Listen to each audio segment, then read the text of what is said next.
میڈسٹینڈ اپنی بیماری کو سمجھیے۔ پروفیسر عزیز الرحمان میڈسٹینڈ اپنی بیماری کو سمجھیے کی طرف سے آج کی ویڈیو کا ٹائٹل ہے سائیکوسومیٹک ڈس آرڈرز۔ یہ لفظ یقیناً آپ نے سنا ہوگا، سائیکوسومیٹک ڈس آرڈرز۔ میں اس کی ذرا تشریح کر دیتا ہوں۔ سائیکو آف کورس پتہ ہے کہ نفسیات سے تعلق ہے، سومیٹک کہتے ہیں باڈی کو، سائیکوسومیٹک یعنی نفسیاتی بیماری ہے، لیکن سومیٹک یعنی جسمانی علامات ہیں۔ ڈس آرڈر آف کورس کا مطلب بیماری، یعنی ایک گروپ ہے بیماریوں کا جس کو ہم کلیکٹیولی کہتے ہیں سائیکوسومیٹک ڈس آرڈرز۔ بیماری نفسیاتی ہے لیکن علامات جسمانی ہیں۔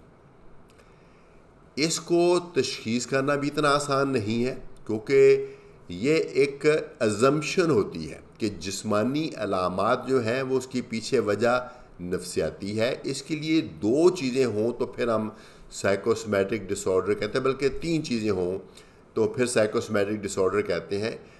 ایک تو ہمیں پہلے سے معلوم ہوتا ہے کہ یہ طرح کی علامات یہ سائیکوسومیٹک ہوتی ہیں، تو پہلی تو شرط یہ کہ وہ اس گروپ میں فال ہونا چاہیے جس کا ہمیں پتہ ہے کہ یہ عام طور پہ یہ سائیکوسومیٹک ہوتی ہیں۔ ایک یہ بات ہے۔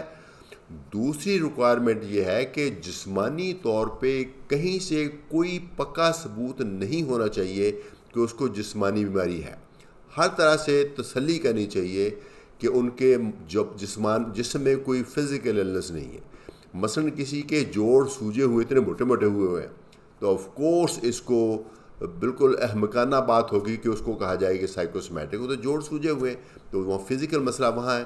کسی کے پیٹ بڑھ گیا ہے، پیٹ میں پانی آ گیا، جگر بڑھ گیا، تلی بڑھ گئی ہے، بخار ہو رہا ہے، فٹس پڑ رہے ہیں، تو یہ سارے سائیکوسومیٹک نہیں ہو سکتے۔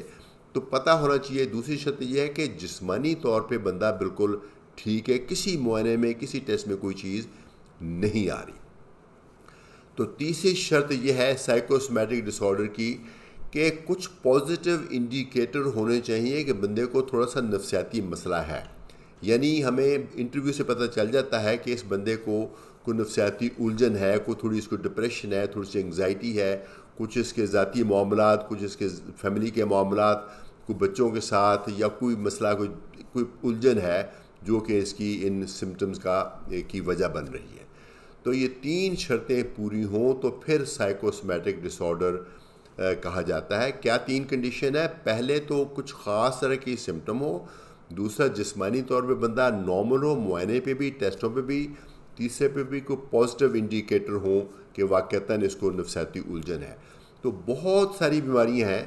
میں اس بات کو ایڈمٹ کرتا ہوں کہ جس کو ہم آج سائیکوسومیٹک ڈس آرڈر کہتے ہیں، ممکن ہے آج سے 20 سال بعد، 50 سال کے بعد پتہ چلے نہیں اس کے پیچھے تو کوئی فلانا وائرس ہے، فلانا بیکٹیریا ہے۔ ممکن ہے کہ اس وقت ایسی سچویشن نکل آئے، لیکن جو میں بات کر رہا ہوں وہ آج کی تاریخ پہ ویلڈ ہے۔ انسان کی لیمیٹیشنز ہیں، تو کئی جو سائیکوسومیٹک ڈس آرڈر ہے ممکن ہے اس کے پیچھے کوئی فزیکل وجہ جو کہ ابھی تک جو ہمارے پاس علم ہے، جو ٹیسٹ ہے، اس میں وہ نہیں آتی۔ تو سائیکوسومیٹک ڈس آرڈر کو ٹریٹ کیسے کیا جاتا ہے؟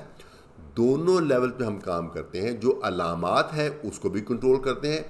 مثلا سائیکوسومیٹک ڈس آرڈرز میں کئی دفعہ مریض کو موشن لگ جاتے ہیں، تو جب موشن لگ جاتے ہیں تو موشن لگنے کی دوائی بھی دی جاتی ہے، اور ساتھ میں چونکہ اس کے پیچھے نفسیاتی وجہ ہے تو نفسیاتی اس کو دوائی بھی دی جاتی ہے۔ تو یوزلی کمبینیشن دی جاتی ہے تاکہ مریض کو کم ڈوز پہ دونوں لیول پہ جب دوائی ملتی ہے تو آرام آ جاتا ہے۔ تو چونکہ یہ سائیکوسومیٹک ڈس آرڈر بھی ڈس آرڈرز ہیں، مطلب مریض کو تو تکلیف ہے، اس کا مطلب یہ نہیں ہے کہ آپ کو ہم یہ کہہ رہے ہیں کہ آپ کو کوئی مسئلہ نہیں، آپ کو مسئلہ ہے لیکن ہے وہ سائیکوسومیٹک۔